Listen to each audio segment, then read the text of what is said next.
अवतीभवती आपण कायमच स्टॉल बघतो. या स्टॉलवर वडापाव, समोसा पाव आपण खाल्लेत आणि ते स्टॉल कायमच असलेले पाहायला मिळतात. त्यामध्ये मोठ्या प्रमाणात मुलांची गर्दी देखील पाहायला मिळते, कारण अर्थातच हे सगळे पदार्थ लहान मुलांपासून मोठ्यांपर्यंत सगळ्यांच्याच आवडीचे असतात. तर लहान मुलं या सगळ्या स्टॉलवर पाहायला मिळतात. तर नेमकं आता आपण बघूया की जो तुकाराम मुंढे यांनी घेतलेला निर्णय आहे त्याला पालक कसा प्रतिसाद देतात. काही पालक देखील इथे आहेत. त्यांनी जो निर्णय घेतलाय तो असा आहे की 50 मीटरच्या अवतीभवती शाळांच्या जंक फूड आता मिळणार नाही आहे. त्यामुळे लहान मुलं जिथे गर्दी करतात ते स्पॉटच आता कुठेतरी बंद होणार आहेत. तुम्ही पालक म्हणून कसं बघताय? वडापाव, समोसा पाव मुलांनी खरं तर खाल्ला नाही पाहिजे, पण कसं बघता पालक म्हणून? कारण तुम्ही तुमच्या लहानपणी खाल्लेलं आहे हे सगळं. बरोबर आहे, लहानपणी खाल्लेलं आहे, पण आत्ताची परिस्थिती खूप वेगळी आहे. हल्लीचं जंक फूड आणि पूर्वीच्या जंक फूडमध्ये तुलनाच होऊ शकत नाही. पूर्वी आपण कधीतरी खायचो. हे जर इतक्या इझिली ॲक्सेसिबल राहिलं मुलांना तर ते आधीपासून अलाउड आहे असं कळतं. त्यामुळे I think it's a very good decision.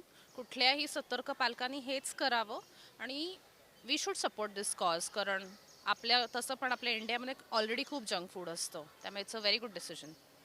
नक्कीच तुम्ही पालक म्हणून कसं बघता याकडे? तुम्ही कारण आजकाल बऱ्याच शाळांमध्ये देखील कुपन्स दिले जातात. बाहेरचे स्टॉल्स जेव्हा बंद होतात तेव्हा आतमध्ये शाळांमध्ये देखील बऱ्याचदा कॅन्टीन्स असतात. त्या कॅन्टीनमध्ये खायला ठेवलेलं असतं असं सगळं. तर त्याच्याकडे तुम्ही कसं बघता? त्या शाळांना तुम्ही आता कशा पद्धतीने प्रतिसाद देऊ शकता? मला असं वाटतं की आजकालचं जे आपण खातोय वगैरे ते तेवढं हायजिनिक असेल नसेल आपल्याला माहीत नाही, कारण का सगळीकडे भेसाळ म्हणजे मिळावट केलेली असते आणि ह्या सगळ्या गोष्टी असतात. त्यामुळे मला असं वाटतं की समोसा पाव किंवा वडापाव हा वाईट नसून घरी बनवलेला जास्त चांगला असतो. किंवा जर शाळा ह्या सगळ्या स्टॉल्सवरती हे सगळे पदार्थ ठेवत असेल तर मला असं वाटतं की ते हायजिनिक हेल्दी असावं. म्हणजे जसं की वापरलेलं तेल, आज वापरलेलं तेल उद्या न वापरणं, किंवा कालचा बटाटा उकडलेला असेल तर तो फेकून देणं ह्यासाठी. कारण शेवटी ती लहान मुलं आहेत आणि आपण लहान मुलांकडे जशी काळजी घेतो, शाळे हे विद्येचं मंदिर आहे आणि जिथे मंदिरात हे लोक जातात, तर आपण मुलांची तेवढीही काळजी घेणं खूप गरजेचं आहे. आणि मला असं वाटतं की शाळेनेही हे स्टॉल्स ठेवणं काही चुकीचं नाही, कारण कधी कधी काय होतं की आज सगळे दोन्ही पालक वर्किंग असल्यामुळे कदाचित प्रत्येक वेळेला डबा मिळेल असं नाही. कधीतरी काहीतरी इमर्जन्सी होते आणि आपण डबा नाही देऊ शकत. सो काहीतरी शाळेत फॅसिलिटी असलेली नक्कीच बरोबर म्हणजे बेटर असते. पण मला हेच वाटतं की जे काही खाणं सर्व होईल ते खूप हायजिनिक हेल्दी असलं पाहिजे. ह्याची शाळेने काळजी घेतली पाहिजे आणि त्याच्याप्रमाणे शाळेत या सगळ्या गोष्टींचा वापर आणि असा सगळा हे झाला पाहिजे. कारण शेवटी at the end of the day मुलं खूप इम्पॉर्टंट आहेत. नक्कीच. पण आपण जर बघितलं तर मध्यंतरी एक डिसिजन घेण्यात आलेला होता की शाळेच्या अवतीभवती जे पानटपऱ्या आहेत त्या देखील दिसू नयेत, असा हा डिसिजन होता. मात्र हा डिसिजन फारसा पाळला गेलेला पाहायला मिळाला नाही. त्यामुळे हे डिसिजन पाळला जाईल. आत्ता सध्या FDAचे आयुक्त तुकाराम मुंढे आहेत. कदाचित त्यांची बदली होईल. त्यानंतर देखील हा डिसिजन असाच राहावा असं वाटतं. हो, नक्कीच तो डिसिजन तसा घेतलाच पाहिजे. कारण आता पर्सनली मला जर विचारलं तर मी माझ्या मुलांना मैदा वगैरे हा प्रकार देत नाही. पण आपण ते लहान मुलं आहेत, आपण कितपर्यंत त्यांना कंट्रोल करणार? सो ऑफकोर्स स्कूलमध्ये आणि इवन या अशा पानटपऱ्या वगैरे या बंदच केल्या पाहिजेत. आणि शक्यतो आपण ॲज अ पेरेंट मुलांना म्हणजे या गोष्टी नाही दिल्या पाहिजेत, अवॉइड केल्या पाहिजेत ॲज अ पेरेंट. नक्कीच.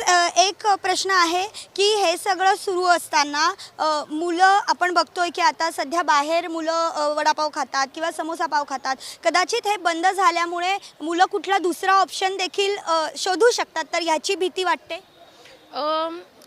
खरं सांगू तर नाही. जे आपण मुलांना एक्सपोज करतो तेच मुलं करतात. त्याच्यासाठी पालकांनी मुलांशी हे सतत बोलणं गरजेचं आहे. शाळांनी हे सतत एक्सप्लेन करून पण बोलणं गरजेचं आहे. आणि जसं दिसेल त्याप्रमाणे मुलं जाणार. जर आपण तिकडे त्या पानटपऱ्या ठेवल्याच नाहीत तर ॲक्च्युली आपण खूप गोष्टींवरती नियंत्रण आणू शकू. आपल्याला माहिती आहे की असं अनफॉर्च्युनेटली बऱ्याच शाळांच्या आसपासच्या पानटपऱ्यांमध्ये आपण ऐकतो सिगरेट्स नाही तर कधीकधी ड्रग्ज, वेप हे इतके कॉमन प्रॉब्लेम्स आहेत आणि ते असेच इझिली अवेलेबल असतात. त्यामुळे डेफिनेटली बंदी तर आणायलाच हवी. नक्कीच. एक शेवटचा प्रश्न ताई तुम्हाला मी विचारते की हे सगळं सुरू असताना अनेक BMCच्या शाळा आहेत जिथे अशा पद्धतीचं खाणं शाळांमधनं प्रोव्हाइड होतं, शासनाकडनं प्रोव्हाइड होतं, ज्यामध्ये अनेकदा आळ्या सापडल्यात, अनेकदा उकडलेले खराब बटाटे सापडलेत. कदाचित आपल्यासारखे पॅरेंट्स ते सहन करू शकतात. आपल्या शाळांमध्ये शाळा तेवढ्या चांगल्या असतात, मात्र त्या पॅरेंट्सना अफोर्ड ते करू शकत नाही. तर अशा पॅरेंट्ससाठी काय सांग? मी हेच सांगेन की at the end of the day मुलगा हा कुठलाही असो तो लहान बाळच असतं, तो मुलगाच असतो. त्यामुळे प्रत्येकाने हे शासन असेल किंवा कोणीही असू दे, त्या BMC असेल किंवा महानगरपालिका, जी कोणतीही संस्था असेल, मला असं वाटतं प्रत्येकाने त्या मुलाची काळजी घेणं अत्यंत गरजेचं आहे. कारण का आज तो कोणाचा तरी मुलगा असतो किंवा तो त्याचा जीव असतो. सो अशा गोष्टी देणं, आणि माझ्या मते तर आपण आज ॲज अन आता आम्ही सगळे म्हणजे काम करतो, जॉब्स करतो, आम्ही एवढा टॅक्स पे करतो, तर टॅक्समधनं अशी इच्छा असते की जे काही होते ते आपल्या मुलांसाठी चांगलंच व्हायला पाहिजे. सो माझी अशी इच्छा आहे की जे काही म्हणजे BMC महानगरपालिकेच्या शाळेत वगैरे अशा सगळ्या जेवणाचे किंवा डबे येतात आणि अशा सगळे फूड प्रोव्हाइड होतं, तर असं नाही झालं पाहिजे.